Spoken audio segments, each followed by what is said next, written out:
Israel Lebanon border पर धमाकों की आवाज थमती नहीं दिख रही। हिजबुल्लाह इजराइल पर और इजराइल हिजबुल्लाह पर ताबड़तोड़ गोले दाग रहा है। आमने सामने की जंग में आलम यह है कि इजराइल और लेबनान बॉर्डर पर धुएं की ऐसी काली चादर छाई है जिससे वहां का पूरा इलाका ढक गया है। देखिए ग्राउंड रिपोर्ट। इजराइल लेबनान सीमा पर एक के बाद एक 4 से 5 धमाके हुए हैं और देखिए धमाके किस तरफ लेबनान की सीमा में हुए हैं। आप तस्वीरों में देख सकते हैं किस तरीके से 3 जगहों से ये धुएं का गुब्बार उठता हुआ दिखाई दे रहा है। ये पूरा इलाका जो है इजराइल सरहद से बिल्कुल सटा हुआ है। आप विजुअल्स में देखिए किस तरह से काले धुएं का गुब्बार आपको नज़र आएगा और उसके ठीक पास में ये इजराइल की सीमा है। अब से चंद मिनट पहले ये बड़े हमले यहाँ पर हुए हैं। 3 से 4 धमाकों की एक साथ बड़े धमाकों की आवाज़ आई है। आपको बताते हैं कि लगातार अटैक एक दूसरे पर इजराइल और हिजबुल्लाह की तरफ से किए जा रहे हैं। आप देखिए मैं इजराइल की सीमा का भी आपको धुआं दिखाना चाहूँगा। तो आमने सामने की जंग हो रही है। ये तस्वीर देखिए, इजराइल की सीमा में हल्का धुआं आपको दिखाई देगा। जो टावर आपको नज़र आ रहे हैं बाईं तरफ, उसके ठीक पास में आपको धुएं का गुब्बार उठता हुआ नज़र आएगा। तो ये आमने सामने की जंग न्यूज़ 18 इंडिया ग्राउंड ज़ीरो से दिखा रहा है, जहाँ एक दूसरे पर हमले इजराइल और हिजबुल्लाह की तरफ से लगातार किए जा रहे हैं।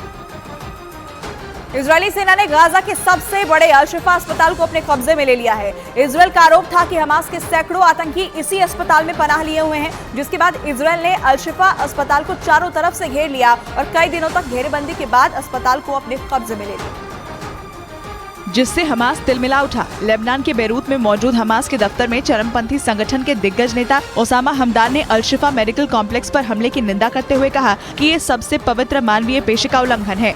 ओसामा ने दावा किया कि इजरायली सेना ने अल-शिफा अस्पताल को खाली करने के लिए महज 1 घंटे का वक्त दिया, जिसके बाद वहाँ रह रहे बेघर, बीमार, बुजुर्ग, महिलाएं और बच्चों को अस्पताल छोड़ने के लिए मजबूर होना पड़ा।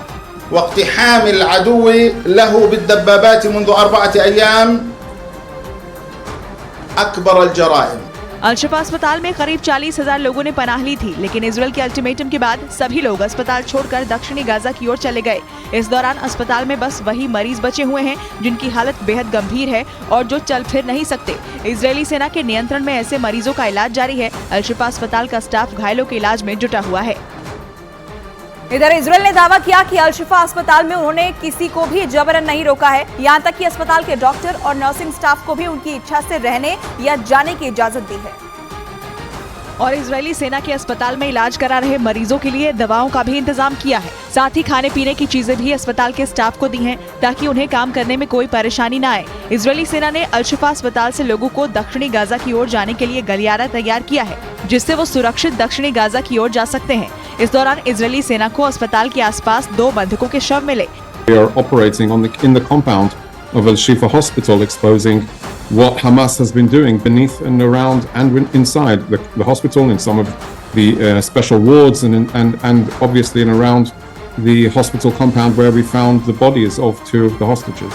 इजरायली सेना को अल-शिफा अस्पताल के नीचे कई किलोमीटर लंबी सुरंग मिली है। IDF को शक है कि इसी सुरंग का इस्तेमाल कर हमास के आतंकी बंधकों को अल-शिफा अस्पताल के नीचे बने हमास के कमांड सेंटर तक लाए। अब इजरायली सेना उसी अंडरग्राउंड कमांड सेंटर को ढूंढने में जुटी है।